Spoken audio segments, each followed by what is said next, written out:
fan over. You don't have to like... Okay, it's on. Oh, it is on. Yeah, we can cut this out. Oh, okay. So, I'm just doing this little mini tutorial in between. Restart. You know, just say hello, everybody. Oh, yeah. Oh, good evening, everybody. It's late Saturday evening, and I've been working on this quilt that I've been that you see hanging up behind me that we were working on, the hourglass quilt block. I just thought I'd do a little mini tutorial as I was pin basting my quilt. I just want to take a second to show you how I actually pin baste my quilt.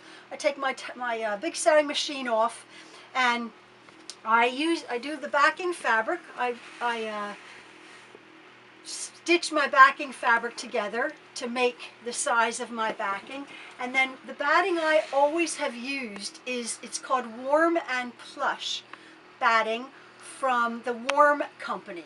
A lot of you people know Warm and Natural.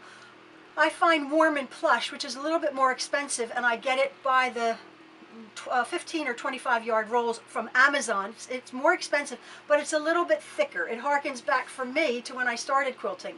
I think the batting has become a little less nice, and to me the Warm and Plush is what Warm and Natural used to be. You pay a little bit more for it, but whatever. So what I do is I lay my backing down, my batting, and then my finished quilt top. I will use my large amount of safety pins about every 4 inches across the entire quilt top. As I'm pin basting this, smoothing everything down. I'm fortunate I have a large table, but you could use, before I had this table, I used my dining room table. I've never pin basted anything or sewn it on the floor. My knees are bad and I can't get down, so I just use a large table. Never had any trouble. I've even done a king-size quilt on this table. It hangs down. Pretty much I work from the center out, pushing, smoothing the whole time, and then I will trim off the excess batting and backing fabrics to about 3 inches around the entire quilt sandwich. I'm looking at my quilt, and at this point it's when I decide how I'm actually going to quilt it. Now this design is very busy, so I thought you probably will make a smaller quilt. This is a large throw, but as I've told you before with the pretty fabrics, you probably want to make a smaller quilt, because even this for beginners is a little bit too much to handle. So as you know, I did 7 blocks across and 8 rows down. 1, 2, 3, 4, 5, 6, 7, 9 rows down. I did 7 by 9. Maybe you'll want to do 5 by 6, make a smaller quilt. All I did for this quilt is I added some sashing and a big border of the coordinating fabrics, again from quilting, from Connecting Threads. I want to quilt this, perhaps because it's busy.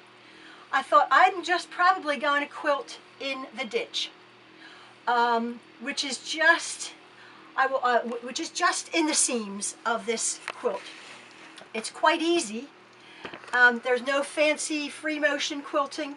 First, what I will do is I will start in the middle of the quilt, and I'll secure it down and across, pretty much the middle, and then I work my way out, row by row by row. Actually, and then I finish a row and I will turn it, and then I'll finish that row, and then I'll turn it and go back and forth, and then back and forth, and probably I will quilt it diagonally also. It's a bit of a pain because it's a long way, but I like doing that. And how I like to secure my borders, if I don't do free motion quilting, which you won't be doing, I just either will do a nice vertical stitch all the way around, or if I'm so inclined, it takes a lot longer, I'll quilt it every maybe 2 inches or so across the entire quilt border, which takes more time, but it makes a lovely effect. So there's my quilt that I've been pin basting, and you'll be seeing the finished product behind me, and I'll be showing you in this tutorial. But I just thought, while I'm doing this, I'm going to show you guys how I pin baste my decent sized quilts. So thanks again. Back to the original movie.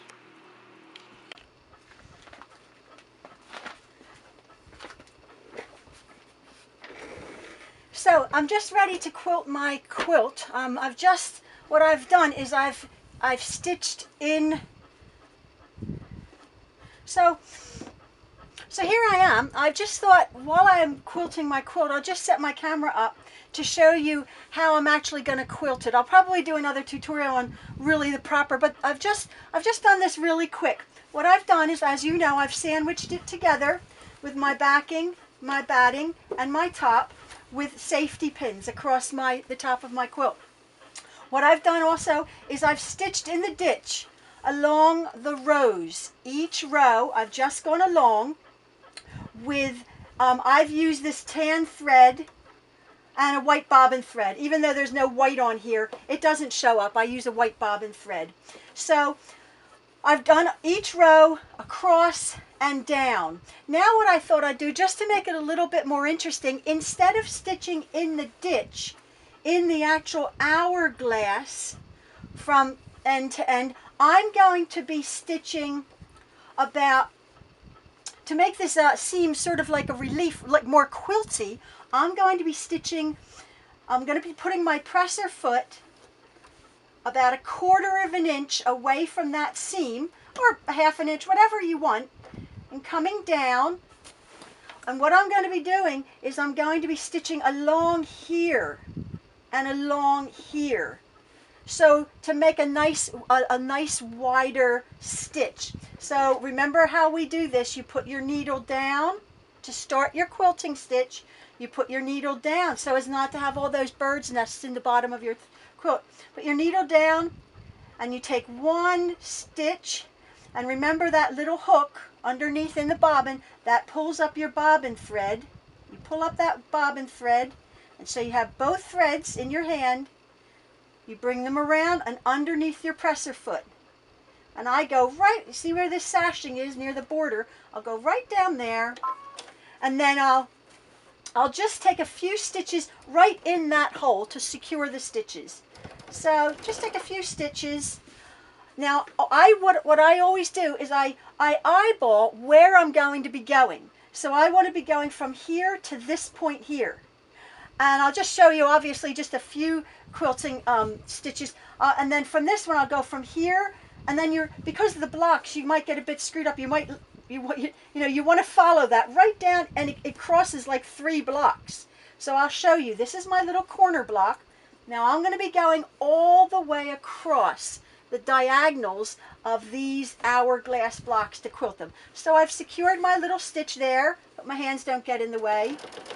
And a nice straight stitch, you can do it to the end, to the sashing. And again, I just take a few stitches in the hole, bring my needle up, bring my presser foot up, and cut my bottom thread there, and my top thread. And I always go back and I cut those tails, and then I do this right across the whole quilt.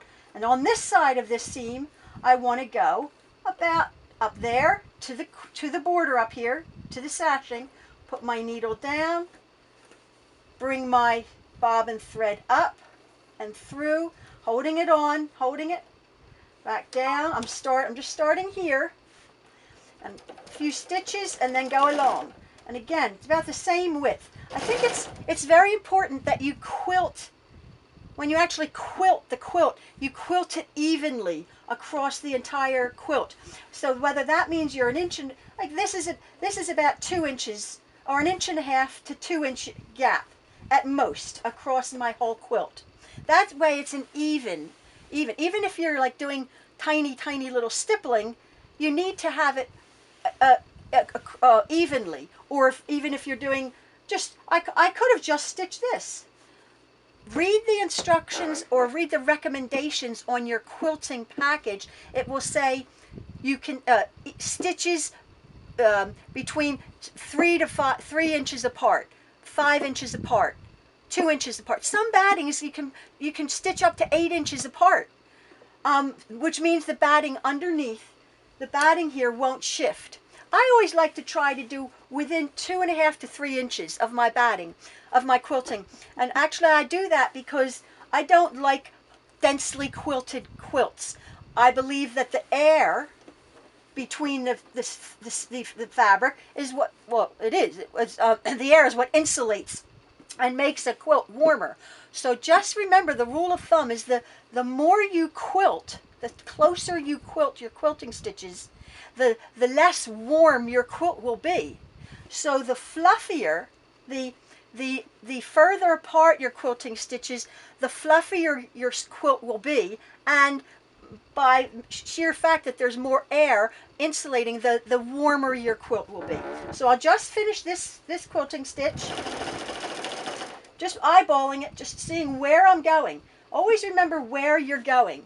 And my quilt is tucked here, and I have a wide machine, but you can, even if you're doing a smaller quilt, which you're starting out with, you'll be fine, even if it's smaller. You just sort of gather. I just sort of gather and shove, and just sort of keeping it loose. You don't want your needle, you don't want your quilt to be dragging on your needle. That's the important thing. So keep it loose, figure out where you're going, have it in your lap, have it on the side. I always, even before I had my table, I would put an ironing board lowered to the exact height of my sewing machine behind me, so my quilt wasn't dragging on this needle.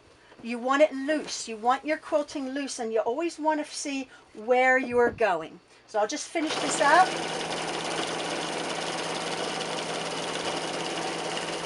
Again, you'll see I don't have a walking foot. Sometimes it has a little tuck. I'm not bothered at all. I cut my threads in the back, and then I go along to my next one, and cutting these top threads away. And I go up to here, bring my thread up, put my needle down, take my safety pins out, and then again, mentally, where am I going to be going? I'm going to be going from here all the way down to this point. So here I go.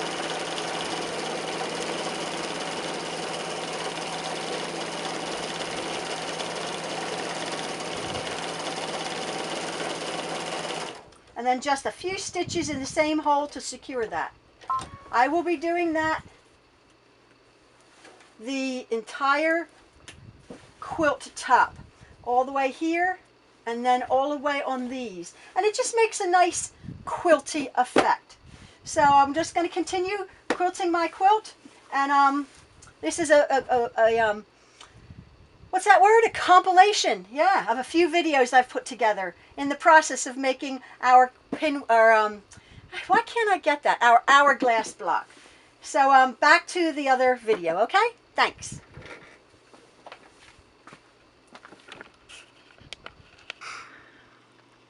So here I am. Remember, I'm stitching diagonally across my quilt top, and I just wanted to show you how, remember, it's almost an inch apart from this seam here.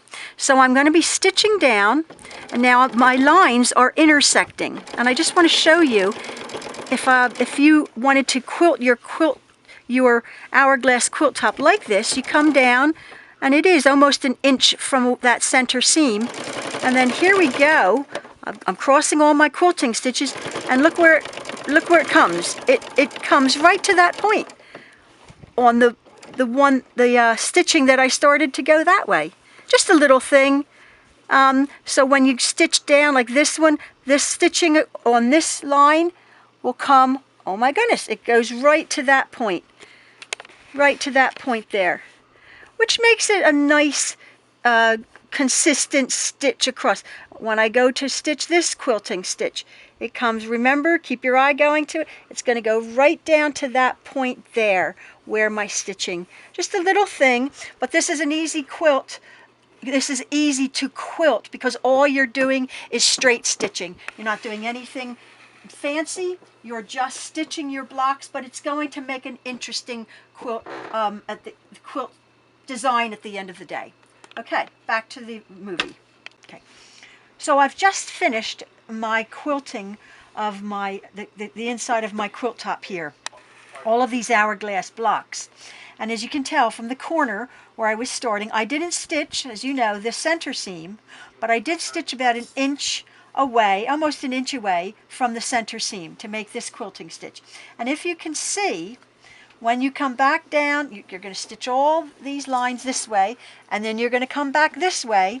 You can see, as I was saying, this stitch, when you start stitching it, you're going to see intersections here, and then back down to here, where where your stitching lines intersect. And you've stitched it that way. And there's my stitching lines intersect. I've stitched from this point, and my stitching lines intersect. When I was looking at this, these are squares. Remember me and my squares. This is just a square, and even if it's just a plain square that you're quilting, you could use this method of quilting. It's just a straight stitch. You don't have to worry about free motion, as I've said. Use this method because you're just starting, and you're just going from one point to the next. So that's very, very good way to stitch a quilt out. Here's some of the, if you want to just take a picture of the quilting. So this is what it looks like, this grid pattern of quilting. But now I'm going to be very quickly showing you how I do my my sashing and my border. I've secured my sashing in along here, and there's about 1.5 inches or 2 inches wide of unquilted, and I might come back and just do a little stitching along here. But I wanted to show you how I do a lot of my borders. I think it's called a piano key or a channel key stitching. I'll secure my sashing right along to my corner border here, and then what I do to keep, I'm just using straight stitches. You can do this on your machine. I take the size of the block right here. There's my block up there, and I just let my eye follow. There's my sashing. I'm not going to go through the sashing because I'll treat that different. But I let my eye go through, and I'll just stitch down right there, and it follows this one right along here. And then I go to the middle of my block, and I just stitch that. And then I go to the end of this block up here, and I follow my eye down, and I start here. Now that's a little bit more perhaps than I want it to be, but I think I'll be okay with that. I think I'll be okay with that way of that size of bind border. So now I'll just come along. Now again, I'll just show you what I'll do is I've stitched there. Now where's my block? I'm going to go to the middle of my block up here. My eye is going to come from the middle through the sashing, and I'm going to start this. Remember how we did it? I'm going to start quilting my border. I pull up my bottom thread, and I'm going to go right there.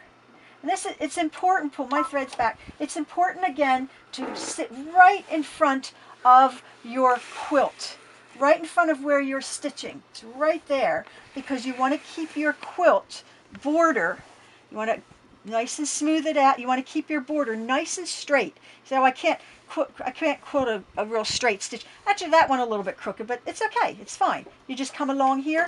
Again, a few stitches in there. And then I don't secure this down, because it will shift. It will move a little bit. And it makes a nice flat border. So I'm just going to stitch from here to here.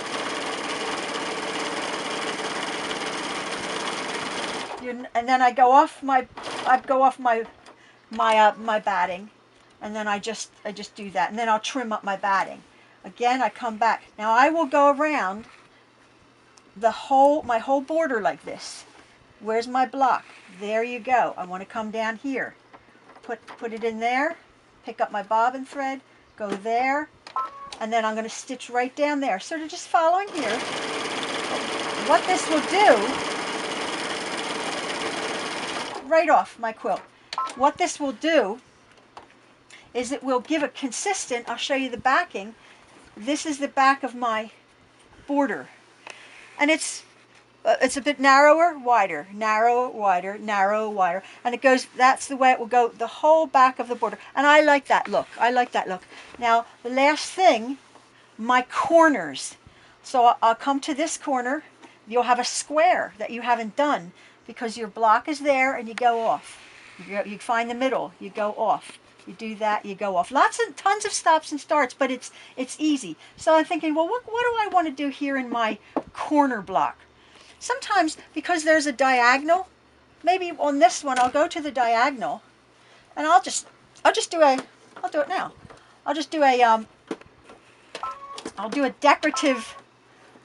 I'll do one out, start in the very, very corner, and again, I'm always eyeballing where I'm going. That's important when you're sewing. You don't want to be right here because you get messed up here. So I'm going to be eyeballing from this point here just to my corner. Everything's smoothed down. Again, I'm just designing this on the fly. Right off my thing, right off my quilt edge. I curve my corners anyway, so get rid of that. And then maybe I'm thinking, that's too far apart. That's too wide of an area. So I'll go back to that corner, pick up my bobbin thread, and then I'll eye right center. I'll eye right about to this point here, because if you notice when I stitch it, it'll be the same width. And remember, we want to try to be consistent with the, secure my threads, I want to be consistent with the spacing between our quilting pattern, if you remember that. So I think that, I quite like that. Looks like a bit of a kite in the corner.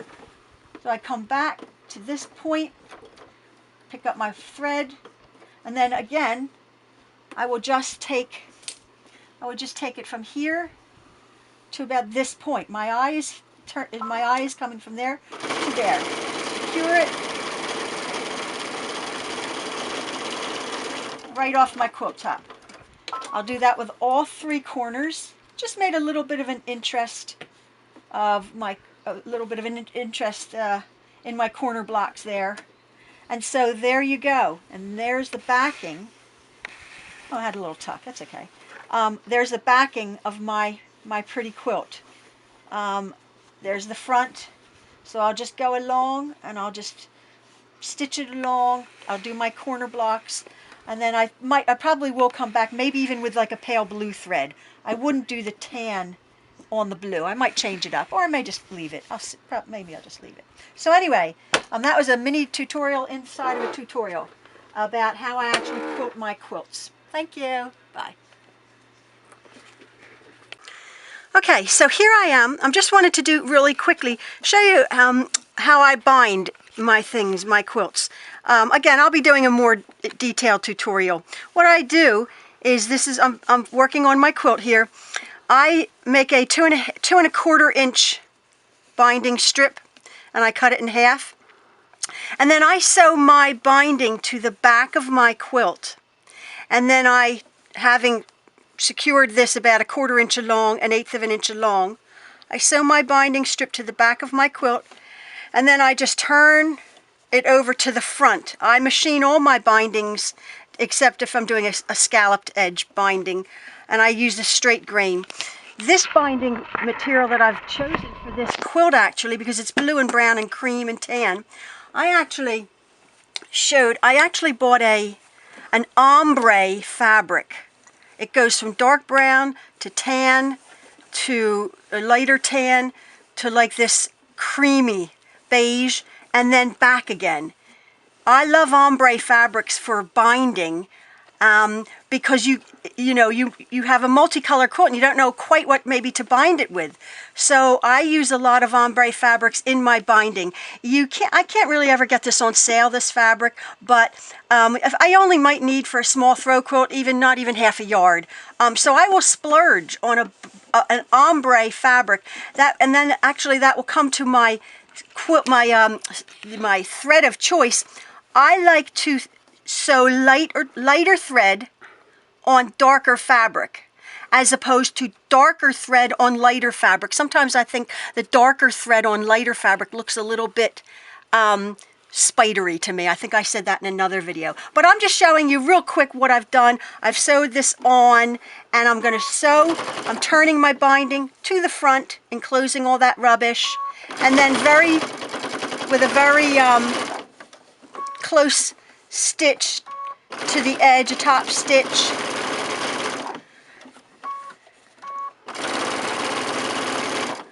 I'll just turn this all around, making a nice